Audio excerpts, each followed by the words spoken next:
নমস্কার বন্ধুরা, YouTube channel বন্ধুতে সবাইকে স্বাগত জানাই। তো এটা আমার জায়ের বাড়িতে সত্যনারায়ণ পুজো হচ্ছে, মাধ্যমিক পরীক্ষা শুরু হবে তাই।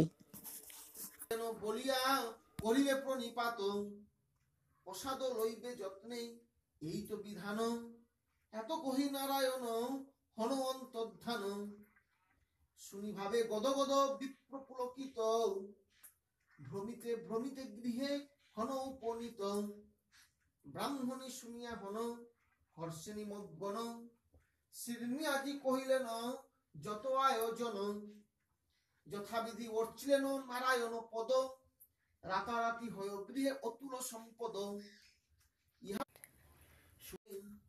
স্বপ্নে কেন নারায়ণ সেই নরবরে, শুনো শুনো হে রাজা আমার বচন, কলিকালে পূজ্য আমি সত্যনারায়ণ, সদাগর আত্মার।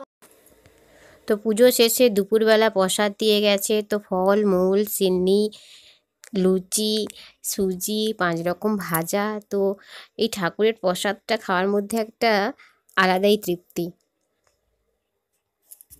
তো তারপরের দিন ছিল নিত্যানন্দ ত্রয়োদশী।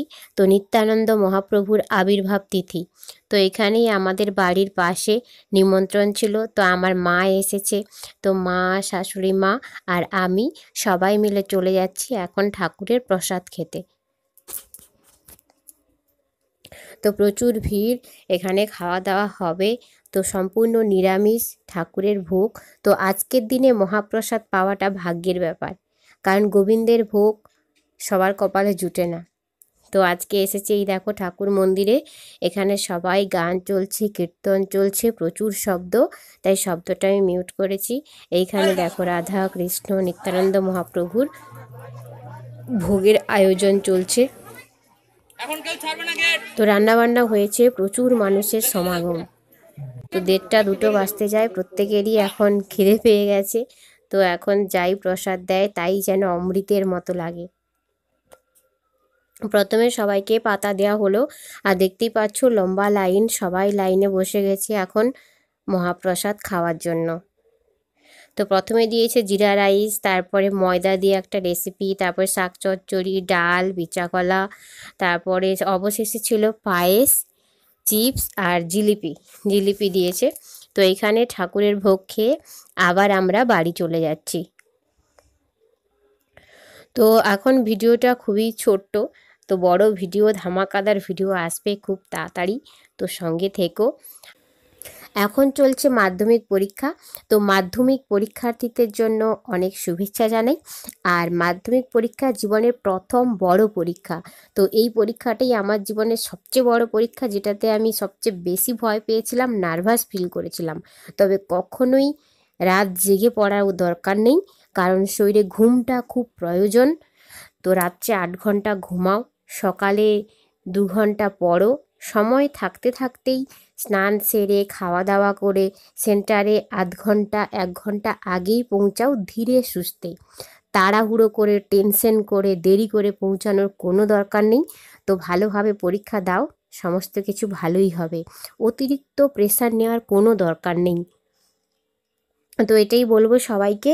তো এখন মন দিয়ে পড়াশোনা করো, জীবনে অনেক সুযোগ আসবে, অনেক পরিস্থিতি আসবে এগিয়ে যাওয়ার। তো এখন শুধু পড়াশোনা করো। সঠিক শিক্ষাই আমাদেরকে এগিয়ে নিয়ে যেতে পারে।